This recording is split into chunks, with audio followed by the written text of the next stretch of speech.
Welcome back. We're talking about a subject that most people probably want to avoid, and that's death. It can be devastating and debilitating. Navigating life after losing a loved one can seem impossible, but there is support out there, and it's important to know that. Now, one of our guests here this morning joining me now, Kate Mollison. She's a grief and bereavement specialist. Thanks so much for being with us, Kate. Thank you for having me. Now, this really hits close to home. You lost a loved one, and it just sort of opened your eyes to what this is like and wanted to help other people with theirs, right? Yeah, so I was tragically and unexpectedly widowed 3 years ago, and it was like being waterboarded with gasoline. And I came out the end of that 2 years, 3 years going, wow, this is really difficult and it doesn't have to be. So Right. how do I make this better? And it started with trying to help people, navigate resources and learn things, boots on the ground. There's tons of stuff out there for grief support, but if you were to search bereavement resources, all that comes up is support groups and therapists. And there's so much more to it than that we don't realize until we have to go through it.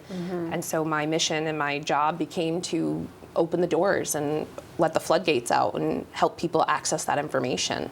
And part of that is helping businesses access that information and find out how we better support our employees, our staff, our Connecticut residents, our global residents. How do we change the landscape of grief? Right, because it creates such a sadness, and also people feel so uncomfortable and awkward about it. They don't know if they should ask if someone is doing well because they don't want that person to maybe get emotional. They don't know how to deal with that. So what should people keep in mind?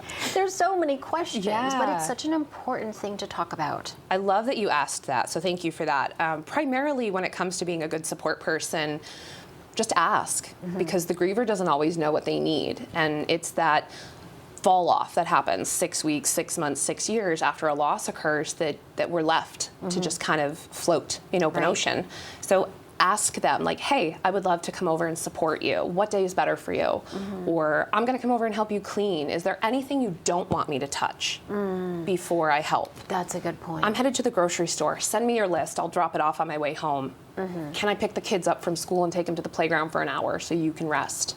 Little things that are just intentionally driven make a world of difference for the griever. And you said something that I think is also for people to important for people to remember, that the grieving process is not the same for everybody as far as length. Some people it's months, some people it's 12 months, some people it's 7 years. It could be anything. It's as intrinsic and unique as a fingerprint. Right. Grief is not linear, and there's tons of research data out there recently and things that have come to the light about how grief represents itself in our chemical bodies and our physical bodies. So how are we learning about that, supporting it, embracing it, and being inclusive to grief? It never goes away. It becomes a facet of who we are. And we have a very unique choice to either alchemize it and change it for other people, or to ruminate in it and become depressed and get stuck. And grief is a very heavy, complex emotion, so it makes no sense to me why we're conditioned to endure it alone. Right. And it doesn't necessarily have to apply to a death. Right. It could be a loss of a friendship, a grief divorce, is everything, a dog, a pet. I even say to people, you put a hole in your favorite sweater. If that is your only experience with loss, it is still valid. And if you have some personal connection to that sweater. Like say it was your grandmother's or something, an heirloom. Exactly. Even if it's not, though, if that is your only experience with loss, it is still valid, it is still relatable, it is still usable.